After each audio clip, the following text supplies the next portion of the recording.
Jubilito TV Official. And yo, what's up mga kabagis and kalingap? This is Jubilito TV Official at ito na naman po ang isang edisyon ng ating reaction video. Sa isang lugar sa ibayang bansa, meron tayong kasangga na tumutulong din sa kapwa na sa puso ang pagtulong itatama ang mali. OFW yung bayani na hindi pa uhuli. Saan ka man sa mundo, kakampi natin siya. Kasama ang mga maaasahang grupo niya. Makabagong bayani sa Team Koos, kabahagi katuwang ng Team Kalingap sa pagtulong sa mahirap.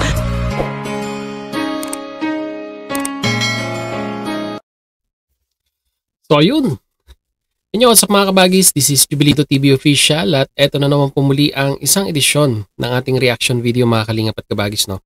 Pero bago po lahat, syempre po, may kalab shoutout muna kay Val Santos Matubang, kay Ate Edna Vlogs, kay Kalingap Rab, kay Roel of Malalag, Kalingap Netizens, Kalingap Subscribers, Kalingap Supporters at lalong-lalo na po ang ating mga Kalingap Partners. May kalab shoutout po sa inyong lahat. So ito na nga mga kalingap at kabagis, no? For today's reaction video, gawin lang po natin ang reaction at muli po pagbibigay ng opinion dito nga po sa kumakalat, no, na alam naman po natin at ako alam ko rin, base lang po dun sa pagkakakita dito po sa kumakalat na picture ngayon sa kabilang platform na kung saan ito pong si Danjoy, mga kalingap at kabagis, ay may parang lumalabas na billboard, no, mga kalingap at kabagis, no. At ang billboard na ito ay nandun po, no? Ito, pakita po natin, no, mga kalingap at kabagis, no? Itong billboard na ito, makikita po natin na yung picture ni Joy at ni Kalingap Dan ay nasa isang malaking billboard sa isang malaking building din. At kung titignan din po natin, hindi po ito sa Pilipinas, mga kalingap at kabagis, no? At kung i-analyze din po natin, napaka-obvious naman po na edited po ito pong picture na ito na lumalabas po sa kabilang platform, no?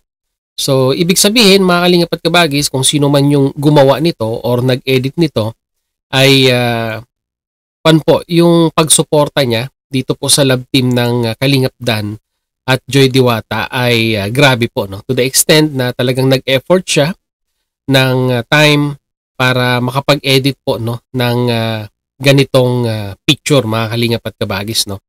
Pero prior pa dito, alam ko po, aware din po kayo, mga kalingap at kabagis, na ito pong dating beneficiaries ng Kalingap na ito pong si Medit. Pasintabi po, no, sa supporters at community po ng Medit, no. Napag-uusapan lang pero wala naman po tayong masamang tinapay sa kabilang community.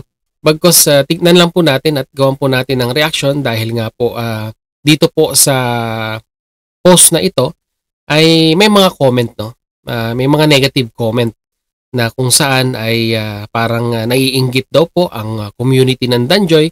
Kaya gumawa po din daw po sila ng pang-counterpart dito po sa mga billboards ni Medit na kung saan ay nasuportahan at talagang pinaggastusan ng mga nagmamahal na sponsor dito po kay Medit, no? So tignan naman po natin, mga kalingap at kabagis, yung pong sinasabi ko po na mga billboards ni Medit, no? Ayan naman po, ito talaga masasabi po natin na talagang legit po ito. Itong mga billboards na ito na kung saan ay talagang gagastos ka ng malaking amount para po makapag-advertise ng ganitong klaseng billboards, no?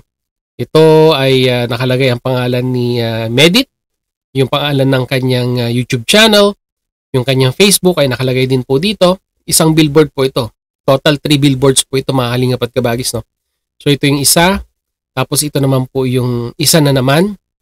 This is a digitalized billboard, mga kalingap at kabagis, no? Ito na po kasi ngayon yung uso ng pag-advertise ngayon, no?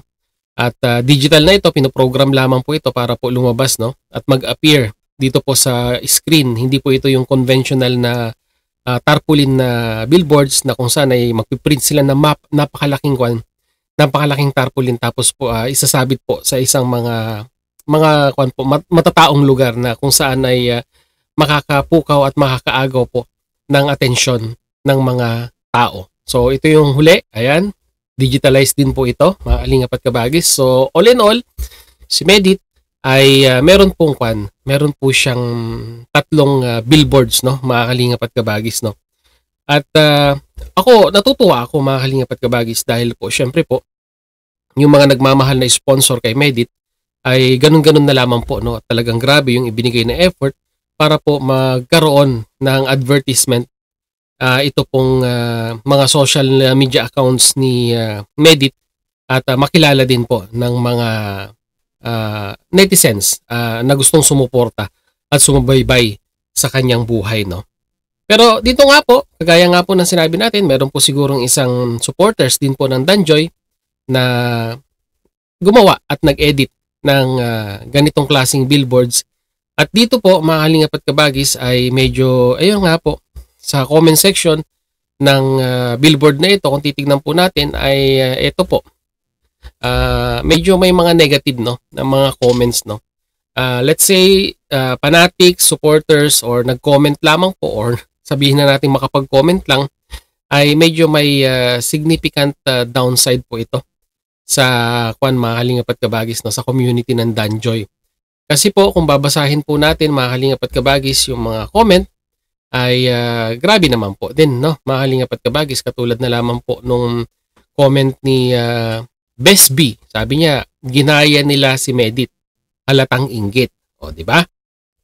Tapos, meron din naman pong nag-comment itong si Irene Pagayuan na sobrang ganda ng Danjoy. Tapos pagkatapos nun, meron din itong si Marimapa Miria Fuentes na ang sabi niya ay ha ha ha, naiinggit kay Medit. 3 billboard nag-sponsor kay Medit, gumaya sila. Sikat na ngayon si Medit, maraming supporters, may motor pa na blessings kay Medit, sunod na ang 4 wheels niya soon. Medit, umaangat na ang buhay. Congrats Medit. Okay. So nagkaroon ng comparison muli.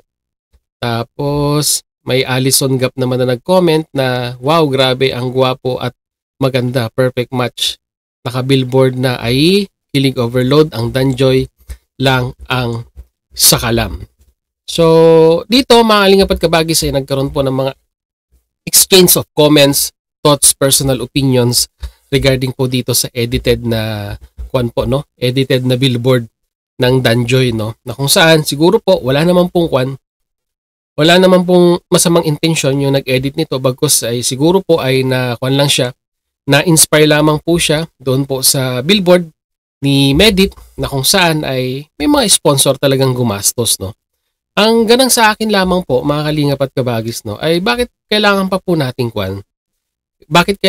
nating sabihin na ang community po ng Danjoy ay naiinggit dito po kay Medit, no, na kung saan ay bakit daw po gaya-gaya ang community ng Danjoy at gumawa pa ng ganitong klaseng edited na billboard, no, which is alam naman po natin na hindi po ito totoo. It is just inspiration doon po sa siguro na-inspire siya na may mga bigating sponsor na nagpapa-advertise ng billboard dito po kay Medit, no. So, di po natin alam kung ang mga nag-comment ng ito ng negative sa community po ng Danjoy ay talagang masasabi po nating 100% na solid supporters or fanatics or panatiko ika nga, na kung saan pag sinabi po nating panatiko ay pag nakante ang kanilang mga sinusuportahan ay talagang kahit negative yan, kahit masamang salita yan, ay talagang makakapagsalita po yan sa social media. So, ang ganun sa akin lang, mga kalingap at kabagis, total, nakita naman po natin sa community po ng Medit na maganda na po ang itinatakbo ng karir ni Medit, no? Bilang isang social media influencer, ay wag na po nating wag na po nating bigyan ng kulay ito pong ginawa pong ito na edited na billboard po ng Danjoy, no? Na kung saan ay sinisikap din naman po ng community ng Danjoy na makilala din po sila, no, sa sarili nilang pamamaraan bilang pagpapakilig at pag-i-inspire na isang love team sa community po ng Kalingap, no. Wag na po natin wag na po sana nating bigyan ng kulay or anumang negatibong impact itong post na ito ng sabihin na nating sumusuporta sa Danjoy, at pagkos ay, 'di ba, natutuwa naman din po siguro, no, yung ibang mga netizens sa kinahihinatnan ni Medit ngayon dahil nga po syempre mga kalingap at kabagis ay grabe na po, no, yung blessings na tinatamasa ni Medit ngayon na sinabi nga meron ng 2 wheels at 4 wheels to be soon. Ika nga ay magkakaroon na rin po siguro siya ng kanyang sariling sasakyan or kotse. Well, good enough mga Kalingap at Kabagis dahil ganun po talaga yung suportang ibinibigay ng community ni Medit, no? Ang ganun sa akin lang muli mga Kalingap at Kabagis, sa community po ng Medit, sa community po ng Danjoy, ay wag na po tayong magkaroon ng comparison, no? Dahil unang-una po sa lahat, siyempre si Medit ayaw din niya po ng ganyan, no? Na nagkakaroon ng bangayan, nagkakaroon ng comparison.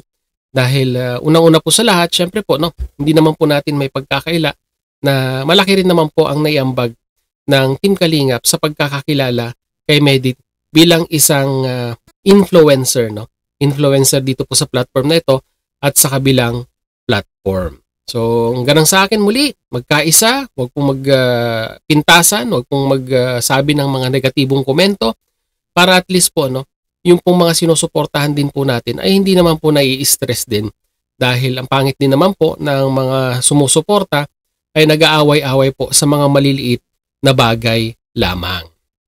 So, yun mga Kalingap at Kabagis, yun lamang po ang ating reaction ngayon at komento regarding nga po dito sa kumakalat na billboard or kumakalat na post na kung saan ay edited lang naman po na magkasama nga po, no, sa isang malaking billboard itong si Kalingap Dan at si Joy Diwata. So yun mga Kalingap at Kabagis, comment your thoughts, opinion sa ating comment section. Pag-usapan po natin yan mga Kalingap at Kabagis. So yun, hanggang dito na lang. Maraming salamat po, no? Subscribe nyo na po, Jubilito TV Official pag hindi pa po kayo nakasubscribe mga Kalingap at Kabagis, no? So hanggang dito na lang once again. This is Jubilito TV Official, proud member po ng Team Koos at ng Karepa Year 2024. As always say mga Kalingap at Kabagis, no? Peace, God first. God bless po. Bye-bye!